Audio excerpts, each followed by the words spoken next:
Shalom, Israel. This is Bishop Nathaniel. I want you to know that you can view all our Sabbath classes live on IUIC TV. That's right, I said on IUIC TV. Download the app today. Shalom.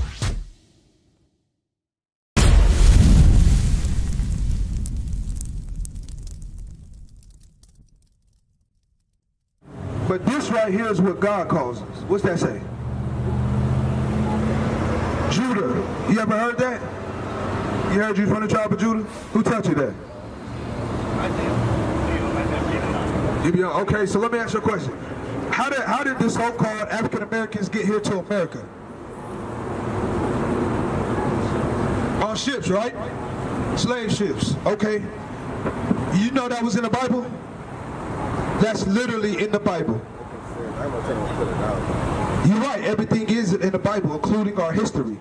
What happened to us? Let's read it, because I'm going to prove it to you, all right? I'm not just going to talk it, I'm going to prove it. Give me Deuteronomy 28, verse 68. The book of Deuteronomy, chapter 28, verse 68. And the Lord shall bring thee into Egypt again with ships. So it says, the Lord will bring us into Egypt. You know what Egypt means? How you doing, sis? Let me ask you a question, too. So I'm showing my brother right here. 2 clicks on the minus. 2 clicks, minus. Okay, so I'm showing the brother right here, right? So sis, you are so-called American black?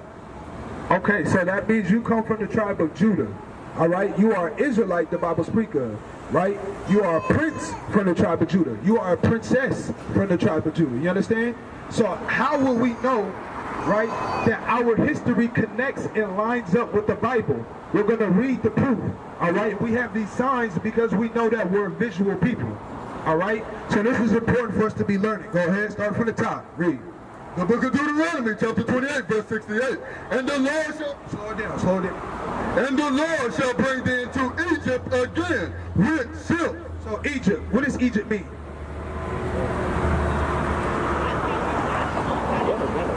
It's all right. That's why we're here. What does Egypt mean? Egypt means slavery or bondage. Remember, Egypt was notorious for slavery. You understand? That was our ancestors. That was our ancestors building up those pyramids. Right? Read. So God said in the future, the children of Israel will go into slavery. How? With ships. How? With ships. What other race you know can say their ancestors went into slavery on ships? The Samoans can't say that. The Arabs can't say that. The Chinese can't say that. We claim fame to this history, and God made sure that it stuck around for us to know, so in the last days we would understand that we are the children of Israel. You understand? Read.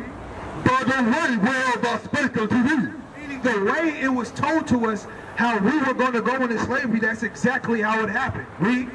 Thou shalt see it no more again. Guess what? Have you seen our homeland? Lorenzo? Have you seen our homeland? Our homeland. Where are we from? You've never seen it. Have you seen our homeland? Have your children? Have your father? All of us here have never been to our homeland. God said we would be taken into slavery, brought on ships, and we would never see our homeland again. And there you shall be sold. So wait, you said what? We are from Africa. We're from Jerusalem, the northern part of Africa. See, how we got into the west coast of Africa, you have to know the history. You understand what I'm saying, sis? The history is we fled from Roman persecution in 70 AD. That was a long time ago. Jerusalem was taken by the Europeans, and we lost that war. So we ran down into Africa, right? We set up a kingdom. You can look on Google. It's a 17th century map. It tells you where we were at on the Gold Coast of Africa was known as the Kingdom of Judah. And there we were at war with the real Africans on that land, which are today known as the Nilotic people, right? The ones who are pitch black, very tall, the ones who be cutting their faces and wearing plates in their mouth. We were at war with them. So eventually we lost to them. they made an agreement with the so-called Europeans and the Arabs, and they all had a hand in selling us all around the world. And that's how we ended up here in America. And the Bible proves that as well. Keep reading. And there you shall be sold. So Lorenzo, when we got off those slave ships, it says if your boat went to Cuba, if your boat went to Jamaica, if it went to Haiti, if it went to Louisiana, New York, when we got off those slave ships, read, and there you shall be sold. What happened? You shall be sold. Did that happen to us? That's a fact. That's a historical fact. We were sold, read, unto your enemy. So who? Your enemy. So who? Your enemy. We were sold to our enemies. You have to understand the trauma that our ancestors went into, right? We were sold into the hands of our enemies for our disobedience to our God. You understand what I'm saying? I got another one for you. Many times, right, they teach you that we were uncivilized people running around butt naked in Africa with bones in our noses, right? Is that true? No, that's not true. Why were we naked? Ezekiel 16:39. Why were we naked on those slave ships? You said they beat us? What did you say? I like that. You said they probably no, but think about it. If we were uncivilized, why would they need to take our clothes? Right? I like that. You said because we're animals. So let's read that. Read. The book of Ezekiel, chapter 16, verse 39. And I will also give thee into their hand, and they shall throw down thine eminent place. So when you look at us, are they stronger than us? Are they smarter than us? No. Everything that you see that have been created has been at the hands of your ancestors. They just never got the credit for it. So God said we will be delivered into their hand. Read. And shall break down thy high places. They shall strip thee. They shall what? They shall strip thee also of thy clothes. It said they would strip us of our clothes. Read. And shall take thy fair jewels. And they took our jewels. They took our gold. They took everything we had. And we ended up on the slave ships naked and bare. Right? Go back to Deuteronomy. Go back to Deuteronomy. Give me verse 32. Read. The book of Deuteronomy, chapter 28, verse 32. Thy sons and thy daughters. So wait, it says thy sons. You have sons. You're somebody's daughter. I'm someone's son. What would happen to us? Shall be given unto another people. It says they were given unto another people who was notoriously known for taking people's children. Who? You said CPS. Before CPS, who was taking white people? There you go, sis. Sis gonna say it. White people. They're known throughout the centuries for taking our children. And when they take our children, they either are killing them, using them as servants, or they are indoctrinating them to hate themselves and to love them. Right? Read. And thine eyes shall look, and fire will longing for them all the day long. So back then, that was slavery. Today, you said it, it's CPS.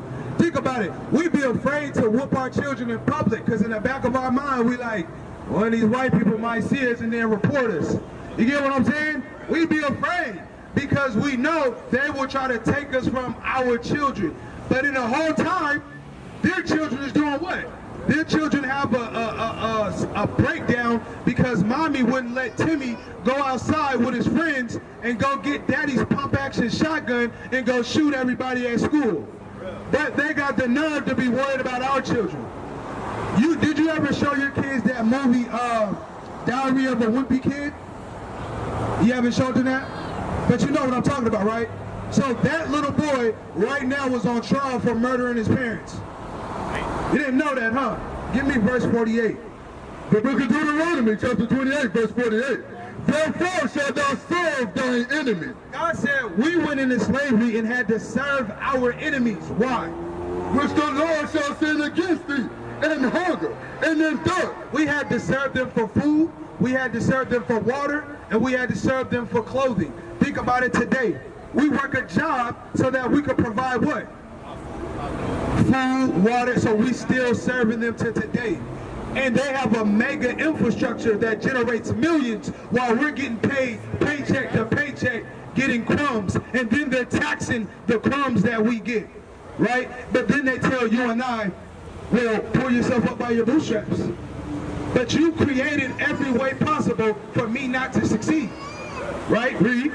And in nakedness, and in want of all things. It says now we're in want of all things because we don't control the textiles of clothing. If you look on the back of your shirts with your clothing, we didn't make the material, nor do we own the material. We have no power. We are powerless. You understand what I'm saying? That's why you look at our people and you see so much confusion. You see the hatred. You see the envy. You see the jealousy. It seems like black people, Hispanic, we don't stick together no more. We don't do that no more. We say why? Because everybody's fake. Everybody's against each other. Why? Psalms 83. Because that's divide and conquer. You have to understand, our enemy, he has done homework on us. He didn't just come and take us and just go as he went. No, he studied on how to destroy us. He perfected on how to destroy us. This took time, effort, diligence, and motivation and dedication. Read. The book of Psalms, chapter 83 and verse 1. Keep not thy silence, O God. Right? Have you ever felt like, man, why is black people going through this? Why are we hated by everybody? And if there's a God, why don't God defend us? Have you ever felt like that? We feel like that, right? Watch what God says. So this is our forefather prophesying. He's praying, asking God to stop being silent. Because God's been silent for so long, people think he don't exist. Read. Hold not thy peace, and be not still, O God. For lo, thy enemies He said, thy enemies, read, make a tumult, and they that hate thee and they that hate thee. They that hate you and me and us, the blacks, Hispanics, and natives, read, have lifted up the head. They have taken crafty counsel against thy people. It says they have taken crafty counsel against us. Before we were born, they were trying to indoctrinate our parents to abort us. Before you were born, we were going through the struggle that we were born into because they that hate us have created school systems. They have created economic wealth gaps so that we will not prosper, so that we cannot benefit. How is it that Aldi, all the way from Arabia, can come here and own a gas station and make money, but we've been here generation after generation? We built everything that you see, but we have nothing to show for it. It's not because we're lazy and don't work hard. It's because our enemies do not want us to have any kind of power. God said our enemies have created a table that's called the United Nations today. That's why there's not a representative for the blacks, Hispanics, and natives. Read. They have taken crafty counsel against thy people. Against who? Thy people. Against God's people, which is the blacks, Hispanics, and natives, according to the Bible, who are the biblical Israelites. Read. And consulted against thy hidden ones. They have said, come and let us cut them off from being a nation. Brother and sister, what does it take to be a nation? What does it take? You said, so unity, that's one. That's one. What else? Think about it. It takes land, right? You gotta have land. It takes a military, right? Think about it. It takes land, because every other nation has what? Land. They have a military. They have a government. You get what I'm saying? They have officers, judges, right? They have infrastructure. Do we have that? No. Think about it. Why in the Bible does God call the Israelites lost? Because prior to you coming up here, you thought you were black. You've been rolling with the same name that was branded on us as slaves. You get what I'm saying? We don't know what language we spoke. We don't even know how we used to dress. You understand? So now, God said they would cut us off from being a nation, right? So let me ask you another question. Wait, let me finish this read. That the name of Israel may be no more. That's why you can't find Israel on the job application. That's why you can't find our names nowhere, biblically. They go, oh, you're African American. That was started in the 80s by Jesse Jackson. Some of us is older than that name. Okay, well, you're Afro-Americans. That was a hairstyle. Okay, well, you're black American. I'm not black. Your jacket is black. We all different shades of brown. Okay, well, you're Negro. I'm not a Negro. That's Spanish for black. So what are we? We are the Israelites the Bible speaks of. That's right. What is a nation?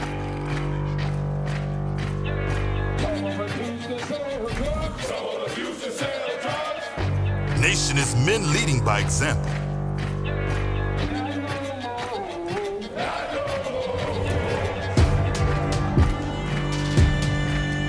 Nation is family.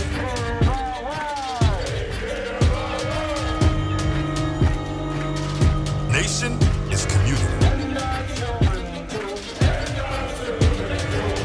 Nation is children with role models.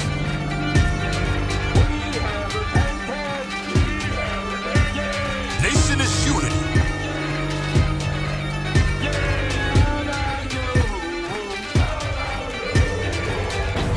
Nation is you. And finally, my brethren, be strong in the Lord. His word, his word, his word.